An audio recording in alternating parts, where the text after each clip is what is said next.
Hey everybody, Kevin Meine with the Home Run Team at EXP, and this is installment 2 of our video series on investing. Last week was buy and holds, long-term rentals. This week will be short-term rentals, the VRBOs and Airbnbs of the world.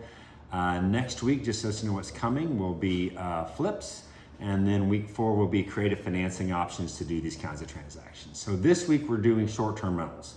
What that means is when we say short term, it's again Airbnb, VRBOs of the world, where you buy a property and you rent it, use it for rental income, but you don't have a long-term lease. Long-term leases are usually 3, 4, 6 months, 12 months, 2 or 3 years, where you've got a single tenant in for a long period of time. With VRBOs and Airbnbs is a short term, a weekend, a week, that type of thing. So there's good and bad to both.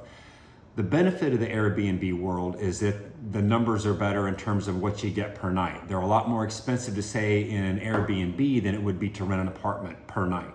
So the benefit there is they can cash flow really well because again, your dollar per night goes way up with those. The downside of the Airbnbs is that by that same token, you don't have steady income over the next 6 months or a year because again, it's a short-term lease. Airbnbs and VRBOs are very popular right now. Even in neighborhoods you wouldn't think they'd do well, they do. We've got someone I'm going to send you to now to talk a little bit about that, who bought her first Airbnb short-term rental VRBO recently. Helped her find the place, got her set up. She's had a very good experience. Her name is Stacy Russell. She's one of our team members. She'll finish up the video, tell you her experience with doing this, because she's doing it now. And check in next week for flips, and the week after that, creative financing options. Stacy, take it away. Hey guys, it's Stacy Russell with the Home Run Team, and today we are talking about short-term rental properties. My husband and I actually purchased our first short-term rental property about 2 months ago in Freeport, Texas. Here are some of the things that we learned. The very first thing that we needed to do was sit down with our lender and make sure that we understood the difference between an investment property and a primary residence.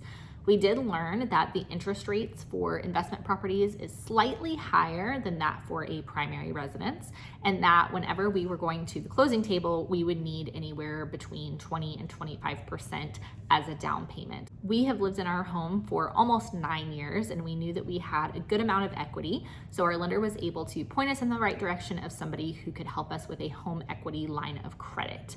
So from there, we had to apply for that.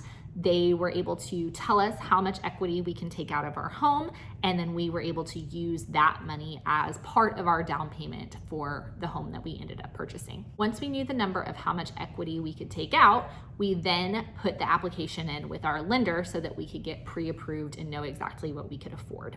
We began looking at properties on the MLS, and then we used a tool called AirDNA, which will show you the properties broken down by zip code that are listed on Airbnb and VRBO, or both. You're going to be able to take a look at all of those different properties and see how much they're charging per night, what their occupancy rate is, and then also what amenities they have. From there, you kind of know what you're going to need to be looking for whenever you are searching for your home. We took a day to drive down to Freeport and look at the properties that we liked. And from there, we were able to use the spreadsheet on AirDNA and Bigger Pockets, which is another website that a lot of investors use, and plug the numbers in to make sure that the numbers were working in our favor as far as occupancy rate and what we wanted to get from the property.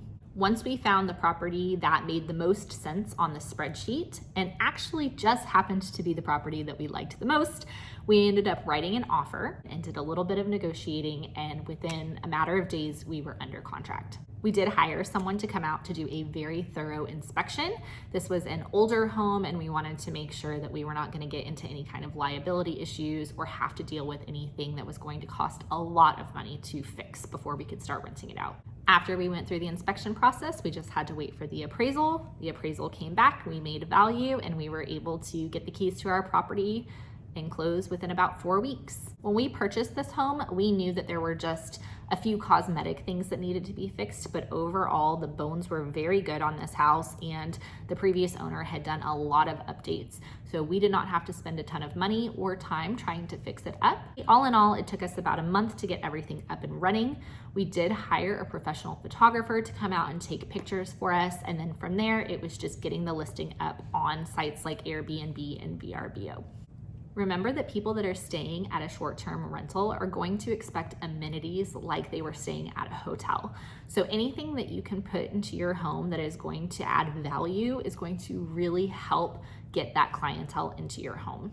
Both Airbnb and VRBO have a lot of resources for people who own short-term rental properties, and it kind of helps them with a checklist of things that should be included on the property in order for you to get the maximum amount of people to stay and the maximum amount of profit.